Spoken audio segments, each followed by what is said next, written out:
Good evening. How are you today? Oh, it's 70 out. The sun is still out. It's a beautiful day.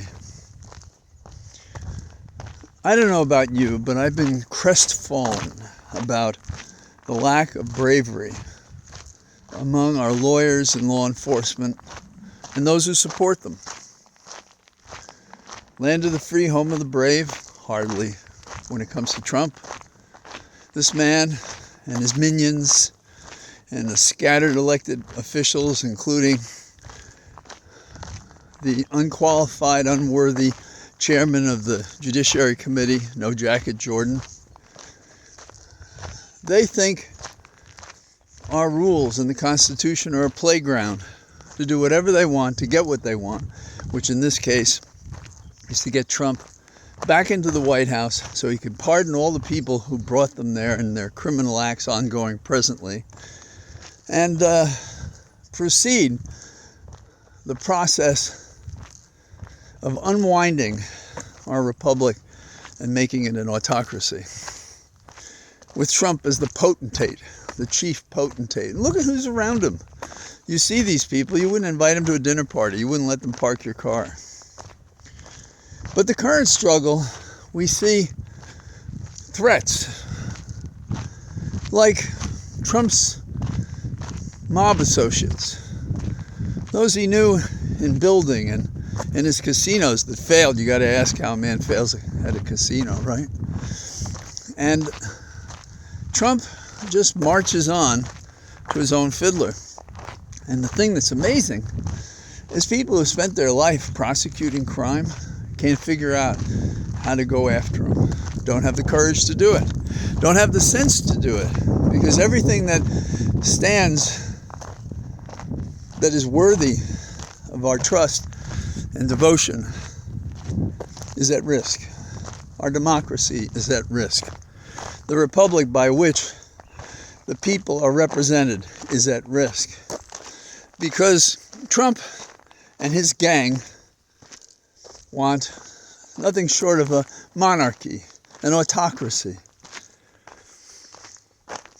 And they're working hard to get it. So I think you can imagine then how excited I am that DA Bragg not only indicted this worthless former president who shouldn't have been worthy of running a Sunday night beer hall.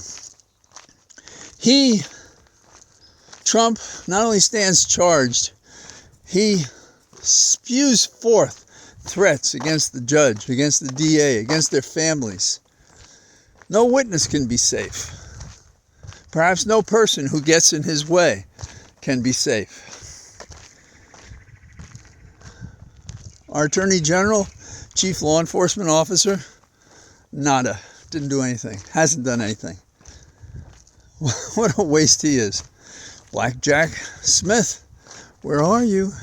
They write songs about these people who are just there beyond the film of existence, seemingly doing something, but nothing effective enough to make a difference. The prosecutor down in Georgia, imminently she's going to indict who? She didn't say. Everybody thinks it'll be Trump. She said that in January. And this is what? April? I don't know. My definition of imminent is somewhat shorter than that. So DA Bragg hired a New York law firm to work with a lead associate in his office, that is in Bragg's office, to stop the music. He filed an action in the Southern District of New York today around 4 o'clock. It became public around that time. It basically says to a court, I want you to declare our rights against this chairman of the Judiciary Committee who seeks to intimidate, to retaliate, and to obstruct our investigation, who is demanding to look at grand jury materials that are not available to him, that is looking to basically derail, if at all possible, our prosecution of Trump for no other reason but that he's their leader and this prosecution is inconvenient. Now it's interesting because In this 50-page motion submitted with the court today, DA Bragg and his counsel said, there's a case, Trump against Mazars, which says that one can't make such cases for personal aggrandizement, talking about Jordan. He says it in more detail, but I don't think you have time to listen to me recount the 50 pages. He also says, under the Constitution, a document that the head of the Judiciary Committee has barely a passing familiarity with. It says that those powers the federal government doesn't have are reserved to the states, including the police power to prosecute for crimes, state crimes, local crimes. The government has nothing to say about these things.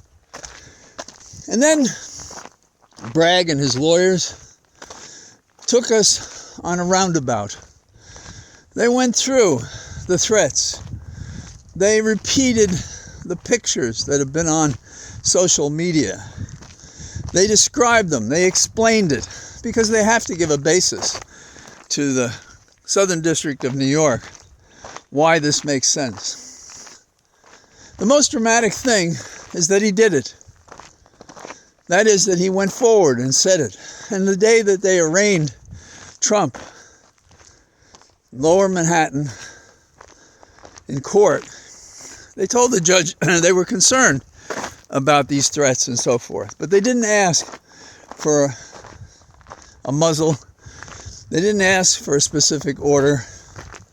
I think they guessed that evening, around 8 o'clock, Trump would immediately violate the encouragement from the court not to do what he did, which was to strike out again at the judge and the prosecutor. So, whatever happens in court, I think Bragg is committed. He's standing in the middle of the field of battle where no other prosecutor has had the nerve to stand and fight for our country. People say this case is a minor case. Well, they're sure fighting hard against this minor case. I think a case that talks about $130,000 to muzzle ladies of the night, to conceal his affair, to pretend that he has any virtue, that is covered up by fraud in a number of different ways that account for 34 counts, felony counts, and that finally, for a man who is concerned about us interfering in his current bid to be reelected, the crime involves interfering in the election by creating a false presentation by muzzling these women. That's what the case is about. So DA Bragg is out there and fighting.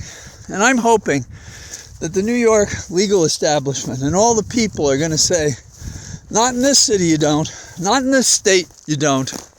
We're not putting up with this nonsense. You decided to make this fight, well, now you're in it. We're going to bring your ass down to New York. And if this judge doesn't do the right thing, we'll find another way to do it. And that's where we stand. So, but there's the lingering disappointment, the hurt, that we have so many elected officials who aren't doing squat, nothing. And at the top of that pyramid of worthless laziness is our Attorney General, the so-called chief law enforcement officer enforcing nothing. Nothing to do with Trump. We are struggling as a people to get back to our democratic republic. And we're going to do it with or without Garland or anybody else. But in this tribe of we the people, we can count lawyers, including Bragg. We can count people fighting in courtrooms across the country against those who would take the rights away from women and people of color and people who have a sexual identity that they can't wrap their so-called Christian minds around. So that's where we're going. We're on the road to reform this nation. Some are uncomfortable. It reminds them of the 60s. It does. And last night, the show on The Beat took us back there. What do people do when the institutions don't work? When the leaders don't serve? They go to the streets. They protest. They bring court actions. They demand recall. And they support a man like D.A. Bragg, who has decided he's drawn his line in the sand, and he's going to use all the things he's learned in the street and in the high chambers of learning and the past offices he's enjoyed as an appointed prosecutor and in the Attorney General's office. And he's going to take all that and he's going to fight for the nation like no other prosecutor in the nation. So, that's it. I'm in an open field now. It's kind of nice. It makes me feel like it's a metaphor for where Bragg is taking us. He's taking us to freedom, to immunity from threats, from mob-like behavior, and putting the country on the right track. And shame to those who don't mimic his courage, who don't follow his fight and make it their own. So, here I am in an open field, and I look forward to talking to you tomorrow. All the best. Bye-bye.